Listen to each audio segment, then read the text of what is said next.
Hello, everyone. My name is Afra. I'm an intern at Lectrium through the Columbia Summer Fellowship. We're so excited to have you at the State of EVs in 2024 webinar. Today, the speakers are going to be Ziggy Zabieta and Peter Barba, both co-founders of Lectrium. And I'm going to hand it off to Ziggy. Thank you, Afra. I'm so excited to be here in front of the audience and talk about my favorite topic, electric vehicles. And today, me and Peter, we are going to cover three major points. We're going to do a little overview for 2024. We're going to talk about barriers to EV adoption, and we're going to finish with EV landscape and some future trends. And Ziggy, real quick before you start, when I met you 3 years ago, you had already been working in the EV space for 5 years at that point. So now it's been 8 years. Maybe tell the audience how much the transition to EVs means to you personally, and a little bit of your background would be awesome. Yeah, so thank you, Peter. So my background, I graduated master's in Lund University, Sweden, sustainability studies. And at that time, people were looking pretty weirdly into this type of education. Like, what are you going to study? How to hug trees or whatever. But actually, it's about innovation and about driving us to the future. And if that driving happens on electric car, then it's so much more fun. I remember when I started to work with electric vehicles, the average electric car would go like something around 100 miles, and it was paying to drive anywhere outside the city. There was basically no infrastructure anywhere, and it wasn't fun. Like there were some cool things, cool new features. I always wanted to be the type of person when I try new things, and that was like trying a new thing. But now, 8 years from now, the average range of a vehicle probably increased like 3 times, and the cost went down. We're adopting electric vehicles in the US at almost 10% from new car sales, which is amazing. And it means a lot because it's not only more environmentally friendly type of transportation, but it's innovation, and we are just at the very first steps of that innovation, and a lot of things will change in the next 5 to 10 years. Electric vehicles in the next decade will be something else. I love that. There's a lot of positive momentum behind EVs, and we're going to cover some of that today, debunk a few myths along the way. Awesome. I'm excited. Cool. Let's go. So let's start with electric vehicle overview for 2024. And one of the first things is that even though there's a lot of negativity in the media about electric vehicles and the slowdown of sales, it is not actually true. Last quarter was again a record quarter with 11% increased sales compared to the second quarter of last year. And it is expected that EV sales in 2024 will increase to 1.4 million units, new units sold, and projected revenue of EV industry this year is going to grow into $82 billion.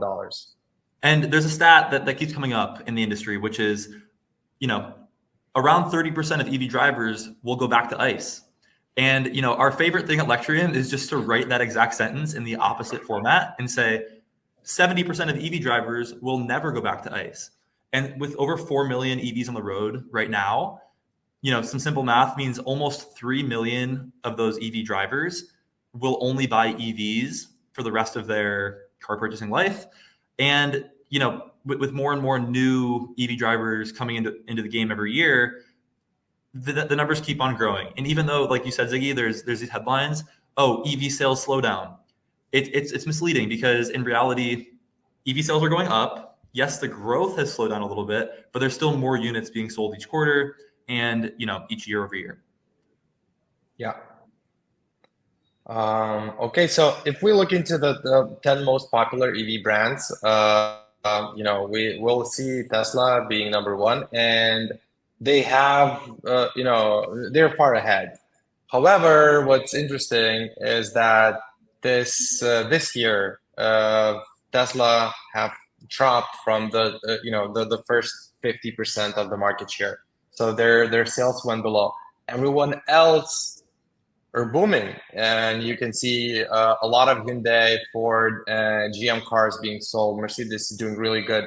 Rivian is the second most successful DTC brand, and yeah, so we have a lot of really nice cars out there, and they're being sold. And Peter, maybe you want to jump on the days in lot and explain what is happening there.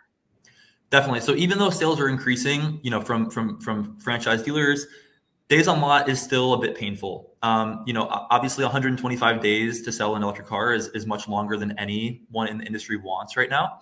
And, dealers are feeling some pain with such high days on lot. There's high holding costs in some cases, fewer turns of inventory. And obviously in some cases, dealers are marking these cars down in order to move them.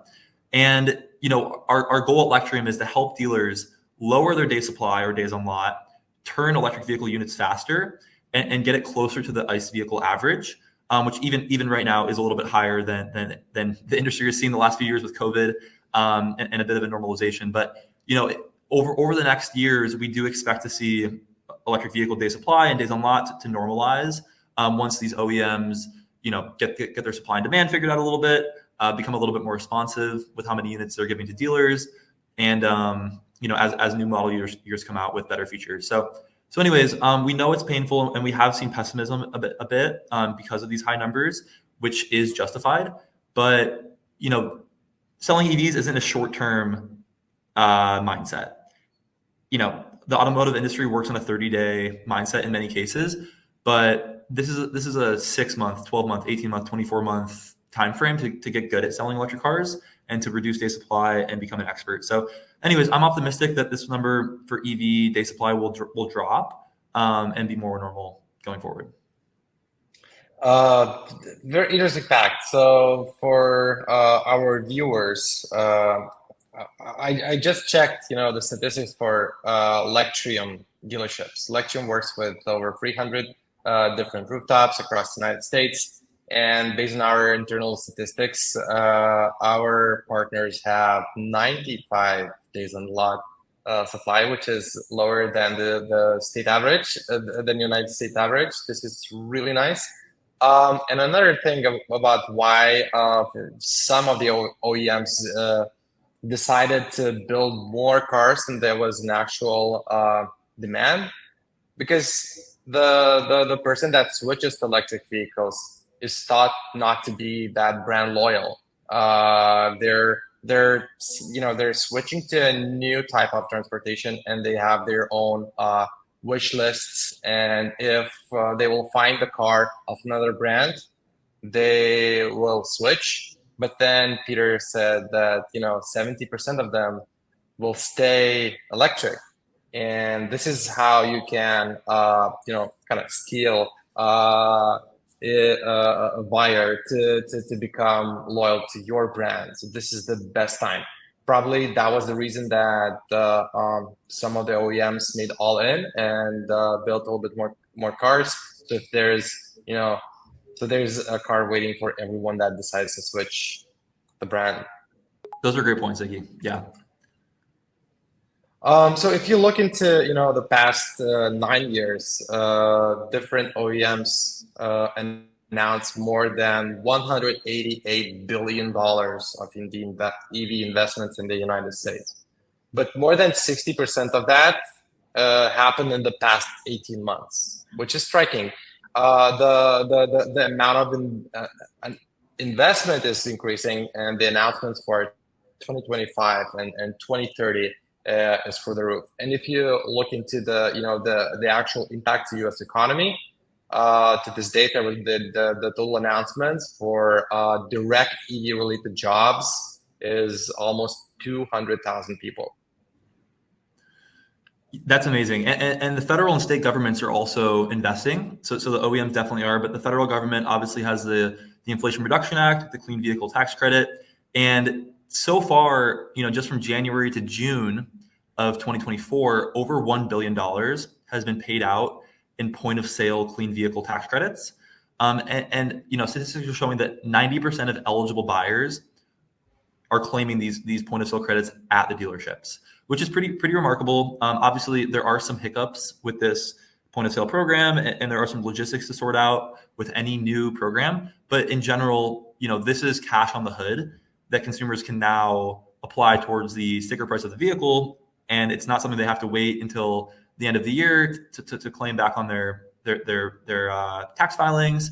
And before, if they owed less than $7,500, they also couldn't accept the whole thing. So really positive momentum from the federal government. And then we're also seeing states coming out with pretty aggressive EV incentive programs.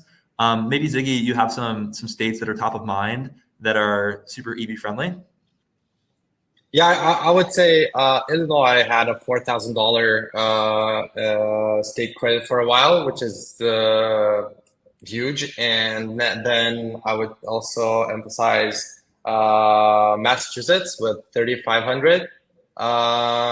If you're looking at a car that is eligible for both state and federal, then $11,000 off your sticker price is a lot. It really is, yeah. So we can look into a few kind of highlights from new EV models that came this year. And then if you think of this, federal tax credit, and then if you're in the state that has state credit, one of the most affordable vehicles will be Honda Prologue SUV, which showed up in the middle of this year with almost 300 miles of range and starting MSRP at $49,000. And if you apply, and the car is eligible for federal tax credit. So if you're living in Massachusetts, your sticker price suddenly goes down to $38,000. And then, if you're switching from gas car to electric, you'll have a lot of EV savings for the length of not putting fuel anymore, which is more expensive than electricity. And then those savings are amazing too. Other highlights: BMW i4 luxury 4-door sedan. Super successful this year. Our dealership partners are super happy with days in lot for these vehicles. They're selling them well.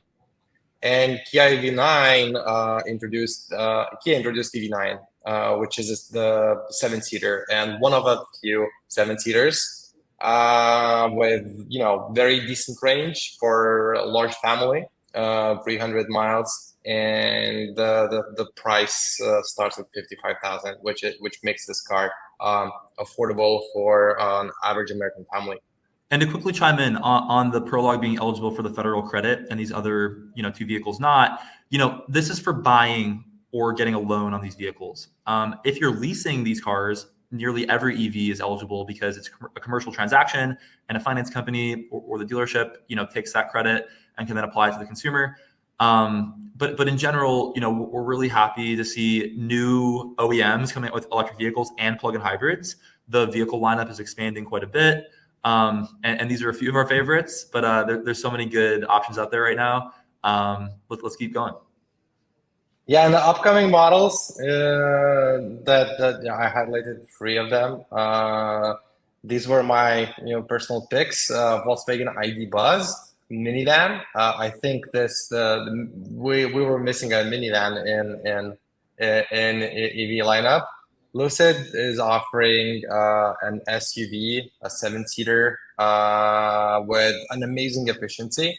It will probably be one of the most efficient cars in the market with at least 400 miles of range as they claim. And Rivian did a great job. The Rivian marketing team did a great job announcing R2 and Rex, the even smaller version, which might become a successful budget, relatively long range SUV in the market. The ID Buzz especially, I'm super excited about arriving at dealerships. I think it's going to get people into the test drive seat And I think the ID Buzz may be more unique than the Cybertruck. Obviously the Cybertruck gets a lot of attention, but the ID Buzz is like the retro Scooby-Doo electric vehicle version, and you guys have it. It's already live in Europe. I know Volkswagen has, in the US, Volkswagen just has the ID.4 right now, but in Europe, there's other electric vehicle models live, right? Like, what are some of the other ones that Volkswagen has? Yeah, Volkswagen ID Buzz is already being sold in Europe. I think, I know that it is more expensive than the announced MSRP for US market. Then the second interesting model is the station wagon Volkswagen ID.7, which is also entering US market later this year. We'll see if this type of vehicle, which is super popular in Europe, will be successful in US. Absolutely. Yeah, but there are exciting things about electric cars, but then there are barriers to electric vehicle adoption. And even though every year more and more people go and buy electric cars, there's still things that we need to talk about, and especially dealers when they try to convert people to electric vehicles, there's stuff to know.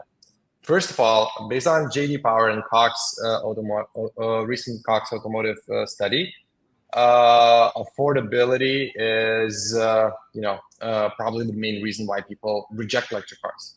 But the same Cox Automotive study showed that approximate price gap between the new electric vehicle and new ICE has dropped from $17,500 in 2022 to only $5,000 in 2024. And based on Lectrium's data, and we have data points for probably more than 30,000 different electric vehicle models. Average potential EV savings in the United States is over potential EV savings is over $7,700, which makes in ideal conditions electric vehicle already cheaper than a gas alternative. And the U.S. is huge. There's 50 states. It's got so many different markets. And a study recently came out that says EVs are already more affordable than gas cars on a total cost of ownership basis in 48 of the 50 states. Our numbers at Lectrium said it's more affordable in all 50 states. So we'd actually love to chat with whoever did that study. I'm sure they did a bit more detail than we did. But this is a massive shift. Where before, 2 or 3 years ago, it was hard to find an EV. Only, people in the very beginning of the technology adoption curve would buy EVs. And I know Ziggy's going to get into that adoption curve here in a little bit. And they were very expensive. They were luxury vehicles. And now, we see Car Dealership Guy and other people posting that if you want a good deal, get an EV lease or buy an electric vehicle, because they're becoming, cars for kids out of college and cars for people who are looking for a second vehicle at home that's more affordable, that they'll save money on the federal and state incentives and fuel savings. So the picture is changing quickly. And we love the narrative about savings around electric vehicles. We actually have our EV savings badge, our flagship product at Lectrium, featured on the right of the screen. And Ziggy, maybe you could share a little bit more about that product and how dealers use it on their websites and how it helps. I think when you try to sell an electric car, it's really important to explain the shift. And the shift is not only about how you drive an electric car with this amazing torque, but it's also about putting electricity instead of a gas, which makes it. This is going to be brave to say, but it makes it easier. You just go home, you open your garage, you plug it in, and that's it. Next morning you have a full battery, and even more, it will reduce your spend on fuel. Gas is expensive, and electric motor is much more efficient. It's you use 97% of energy to convert it into motion, whereas for a gas car, around 40% of that energy is wasted as heat.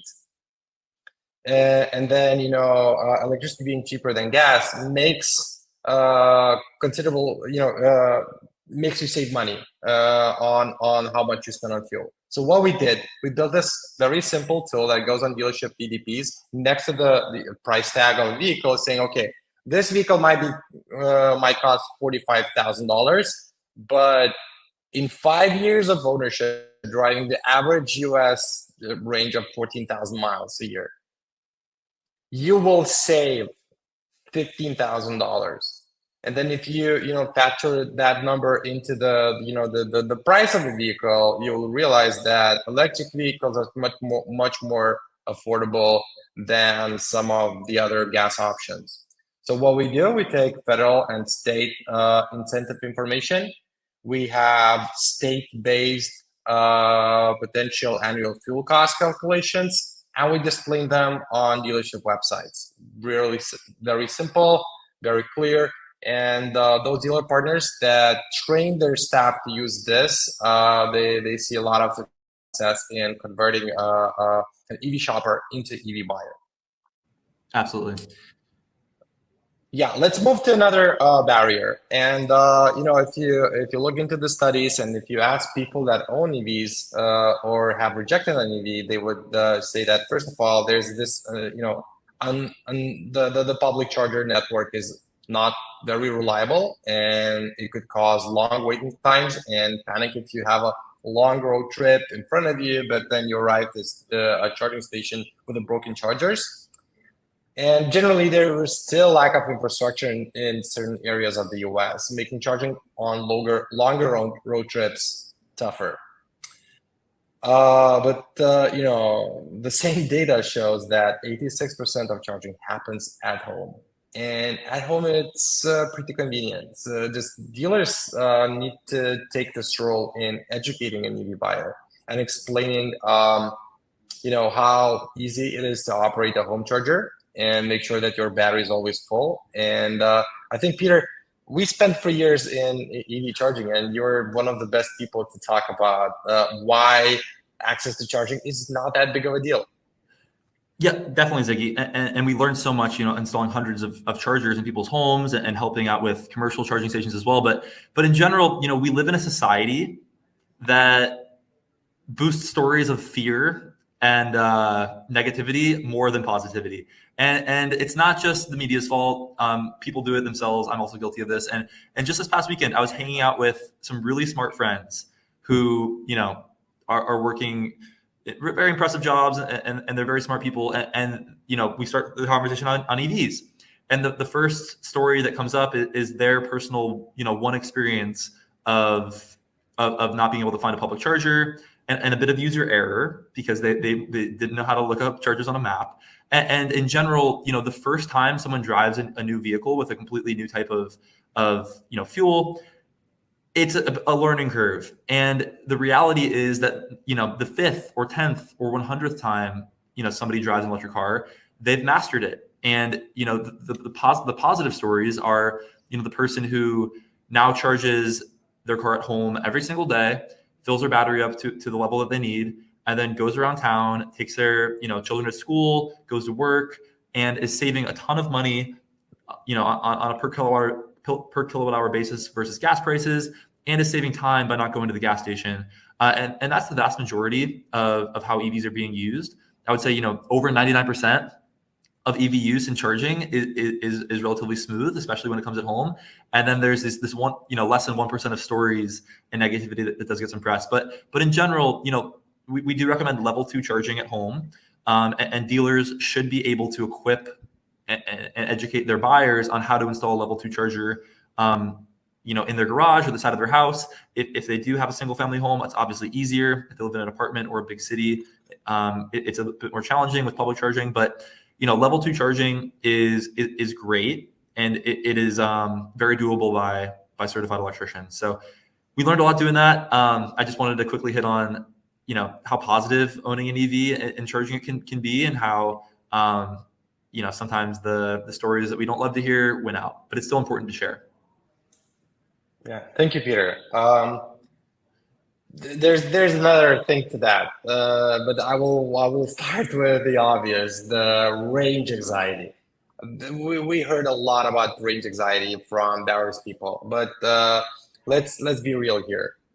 Average electric car goes 270 miles with the single charge, which means that it will take you 5 hours of non-stop driving at 55 miles per hour to fully discharge the vehicle, which is a lot.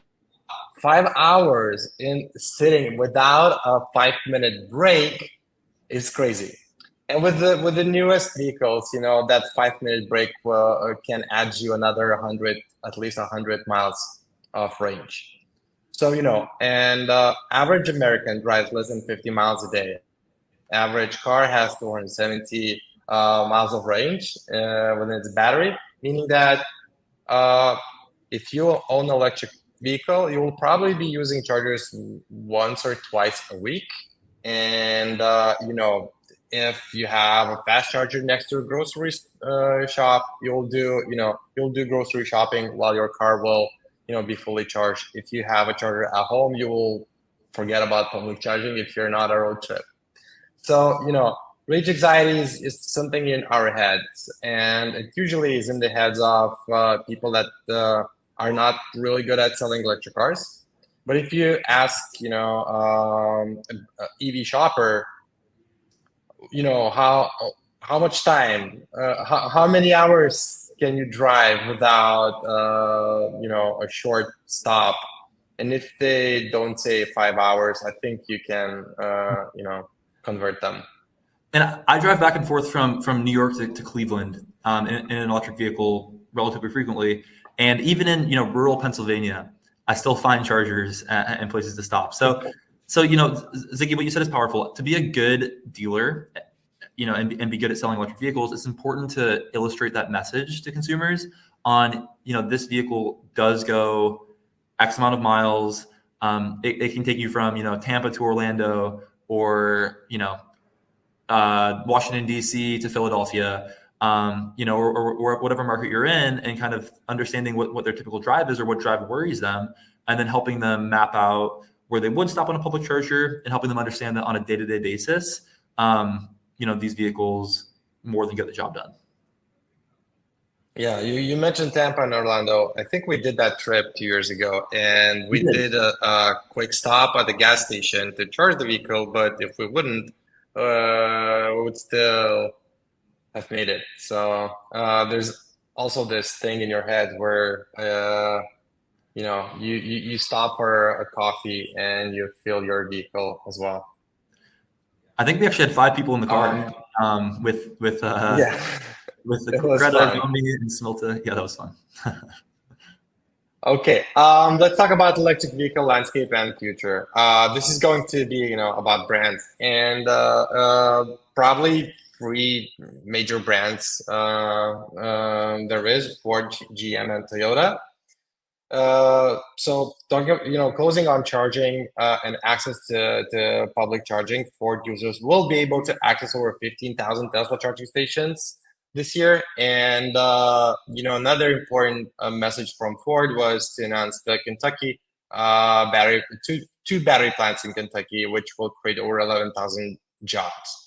Meanwhile, General Motors, they've been talking about $25 billion committed to EVs from 2020 to 2025, and there's a lot of debate about their promise of 1 million electric vehicles built in a year.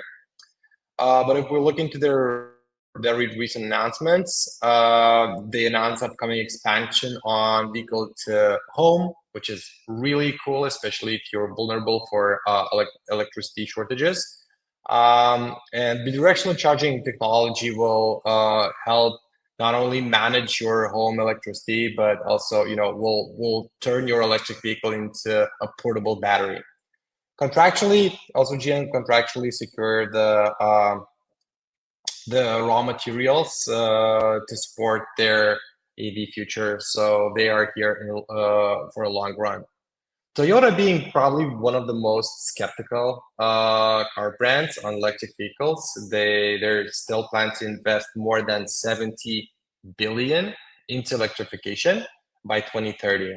They're big on hybrids, but also they have a very interesting strategy on electric vehicles, even though sometimes they say that, stuff about, negatively about the future, they are rolling out, and their product lineup is very promising. And I'm really looking to see what will happen in 2027, 28, when new Toyota models will show up. And these OEMs, they distribute cars obviously through their dealer networks. So, dealers have had to adapt and prepare for this upcoming wave of electric vehicles. And really, this has been like the first wave with the Mach-E and the Lightning coming to Ford dealers, and with GM, giving the Lyriq and Equinox and Blazer and Bolt to Chevy dealers, and down the road. This is just really the first inning of the EV adoption landscape, and dealers are, now getting better at selling these electric cars, and it is a learning curve. And obviously, we heard, I think the OEMs heard a lot of feedback from the dealers at events like NADA, and with different letters being sent. But the OEMs and dealers are starting to work together a bit more to make sure that the number of electric vehicles on these dealer lots is a manageable amount that they can sell. And we're excited to continue to see inning 2 and inning 3 progressing with new vehicle lineups and even more exciting features. If we look into other OEMs, Stellantis, they're investing over $50 billion in electrification over the next decade globally. And they have a plan to offer more than 75 battery electric vehicle models, representing 5 million units in annual BEV sales globally. And one of the, while in NADA this year, I heard the presentation of one of the Stellantis cars, the charger, the electric charger, and when they were pitching that car, they said, if you're worried about battery and range, don't even look at this car. And I think this is this kind of honest approach to selling electric vehicle and selling the performance, selling the feel and the power of electric torque. I think those things, they're doing good. They're understanding that what you really need to sell. It's not for everyone. Range and price. There's so many more to selling electric vehicle. Volkswagen, they're one of the biggest players in electric mobility globally. But one of the most intriguing announcements were them investing $5 billion into Rivian. They're also developing low-cost electric vehicles, and they have rivalry outside US with Chinese companies. But even in US, their ID4 will get some support in sales from ID Buzz and ID7, and we already talked about them. They're great vehicles. They're coming. So, we wish lots of luck for Volkswagen in pushing electric vehicles. And then BMW, their current all-electric models represent over 15% of brand total volume, which is great. And this number is going to increase year over year. And they already sold more than 14,000 electric vehicles, which is one of the largest increases compared to other OEMs. If you look into i4 or i5, i7, they look literally, so similar to their gas alternatives.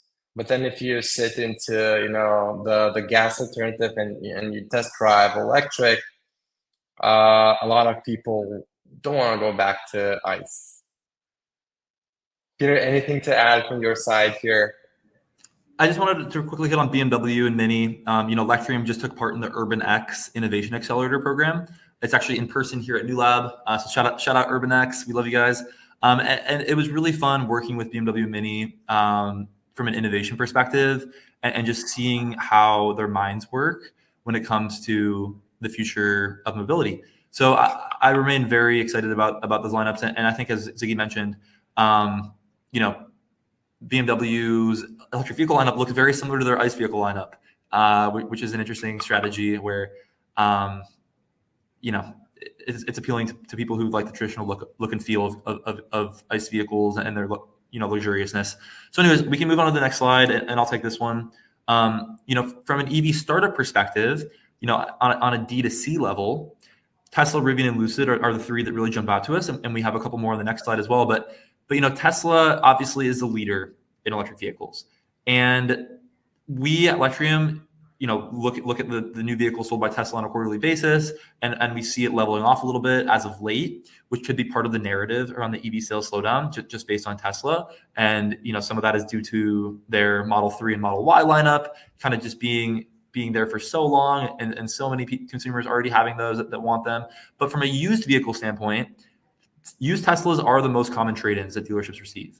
And we have some dealership partners, such as Greenwave and Electric Car Corner and some others that are crushing it, acquiring used Teslas, in that $17,000 to $22,000 range, and then selling them for just below $25K, where they qualify for the used clean vehicle tax credit of $4,000. So obviously, Tesla is doing a lot from an OEM perspective, and they're building robots, self-driving cars. They're obviously launched a Cybertruck, but from a dealership perspective, used Teslas do represent a solid foray into the used EV market, especially the cheaper ones that are more affordable and under, that you can still do well on if you list them at under $25,000. I think a lot of dealers were scared of acquiring Tesla inventory after the price changes, but really, if you're in that lower end of the ballpark, it is a pretty tried and true strategy right now that's been working for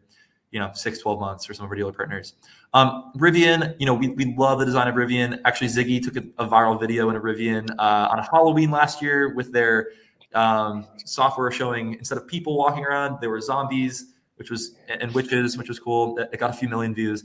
But Rivian just announced the R2 and R3, and obviously they are also launching their own public charging network, the Rivian Adventure Network. I think they just launched their first Yosemite kind of luxurious charging site that has, a game area for kids, really strong Wi-Fi, food and drinks, all that kind of stuff. And really they're positioning themselves to be, the vehicle of choice for explorers and adventurers on the electric side of the game. So they found a great niche, great branding. Obviously they also just received a nice investment from Volkswagen, and they have that Amazon partnership where I see these Amazon Rivian vans driving around, which is cool. But yeah, we're a huge fan of them. And then Lucid, Lucid, their battery technology is off the charts. So I believe that they started manufacturing electric vehicle batteries for race cars before they actually started manufacturing electric vehicles. And when you look at battery architecture and how fast these vehicles can actually take in electricity and charge from 10 to 80%, Lucid is always at the top of the game. And from a miles per kilowatt hour basis, I know Lucid is always innovating as well, with better battery technology that goes farther, charges quicker. And we also love their showrooms because they have the skateboard with the battery on it, and they show the onboard charger, the motors, and it's a cool place to learn about EVs. Even if you're a salesperson or sales manager at a different OEM, walking into a Lucid showroom and asking their staff questions and seeing what a battery looks like, all that kind of stuff firsthand, it's a fun exercise, and you can learn quite a bit just talking to their staff there. So anyways, yeah, Ziggy, over to you. We had a couple of these kind of the most recognizable names, and now let's talk not only about success stories, and it's Fisker filing for bankruptcy. And for those that have been following Fisker for longer, they know that that's not the first time, and the same people know that that's not their last time. So, Fisker made a nice SUV. Probably didn't pick up at the same rate they wanted. And they're looking for to offload its entire EV inventory, where they have made hundreds and hundreds of nice SUVs, which will be, going to the market. and eventually they will be sold. So, and then used ones will hit the dealerships. But all of these, four startups that we presented, they are DTC, direct to consumer. And we have VinFast, the dealership, the electric vehicle brand coming from Vietnam, which is entering dealership space and delivering around 80,000 electric vehicles in 2024. They are entering the US this year, and they're ready to scale and show VinFast, the first Southeast Asian car brand selling in United States. We're excited by VinFast. We actually just got our first VinFast dealership partner. I think there's around 25 VinFast dealerships right now. But obviously VinFast is all EVs. So, some dealerships, they'll have 300 cars in inventory and only, 20 or 30 will be electric. With VinFast, if they have, 40 or 50 cars in inventory, all 40 or 50 are electric. So, obviously we love working with all brands that have EVs or plug-in hybrids, for example, CDJR, but VinFast is 100% electric, distributing through dealerships, and we're super pumped to partner with more VinFast stores. Yeah, exciting. And we can also look into the future.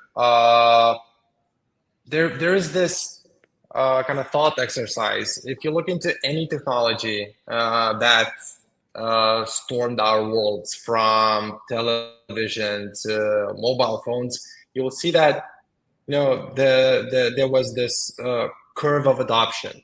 There's always a first person in your social circle that tries something and tries and then tells others, I just got this new thing. I tried it. I liked it. And then, there's the second person to try. And then there are people that are, they don't like changes, and they adopt technology only when everyone else proven that it works, that it's better, that it's, economically better, and in all the other kind of ways becomes a better alternative. Naturally, not electric vehicles are not for everyone. And, when people are asking my personal opinion, I think like 20% of US should turn to electric vehicles tomorrow. But there's 20% of population that probably won't switch to electric vehicles for next, 2 decades. And it's fine. It's fine. Now, US just passed this tipping point of EV adoption, and we're entering early majority. At first, we had people that were okay if something is not perfect. If a public charger location is, has a broken charger, that's fine. I'll take another 5-minute drive to the next location and we'll charge it there. Or you go to a charging location and all 8 charging ports are taken. That's fine. I'll wait for 10 minutes and I'll charge my car. When you hit early majority, people will be more hesitant to these inconveniences. But at the same time, it also says that the car itself is ready. The car itself is ready for a person that expects that everything will work, meaning that electric vehicles are now built in the way that everything works. Anything to add, Peter? Just the forecast, EV sales will keep going up and to the right, and your technology adoption references were powerful. So I'm excited for the early adopters to continue buying these cars and for us to reach the early majority sooner than later. But yeah, with that, I think we can wrap this up. It was a really, really fun presentation. So anybody who joined on LinkedIn Live, we appreciate it. If you're watching a recording, thank you as well. And I think we did have a question or two from the audience. If anyone is on right now, feel free to ask a question as well. Ziggy and I will answer anything from dealership days on market to best closes of how to sell an electric vehicle to charging and range questions. I believe there's a question from the audience that says, how can OEMs and dealers work better to sell EVs? And I think my answer is too multifaceted. Number one is just the vehicle lineups from OEMs to dealers need to fit consumers' needs. We saw Kia delivering the EV9. That's great for a growing family or people, family that is driving more than 5 or 6 people in their car. To date, there haven't been any 3-row SUV electric vehicles out there. So, OEMs need to deliver cars that people want to their dealers. And secondly, OEMs need to support their dealers with co-op funds to help sell these electric vehicles. And companies and startups like Lectrium that are growing and trying to help our dealer partners, we we love OEMs that will co-op our products and help dealerships actually, market and sell their electric vehicle inventory, with coming from a position of strength. So anyways, the OEM and dealer dynamic is always an interesting one. And really it takes collaboration and teamwork to take EV sales to the next level, to lower days on market for EVs, increase the amount of turns dealers are making, and obviously not lose a ton of money while doing it, or hopefully one day make money while doing it. So anyways, I'm pumped for those relationships to improve, and they're very dynamic and changing day to day. But if OEMs can deliver great cars to dealers and provide co-op funds to help dealers market and sell these cars better, that'd be awesome. Great set, Peter. Thank you. It was such a fun webinar with you. Thanks. Yeah, let's do it again very soon. I think we can cut it here. Thanks, Ziggy. You did great. Thank you, everyone watching. Yeah, please comment, and we'll write back. Let's connect. Let's talk. And if you want to learn more, let's let's connect. Thank you.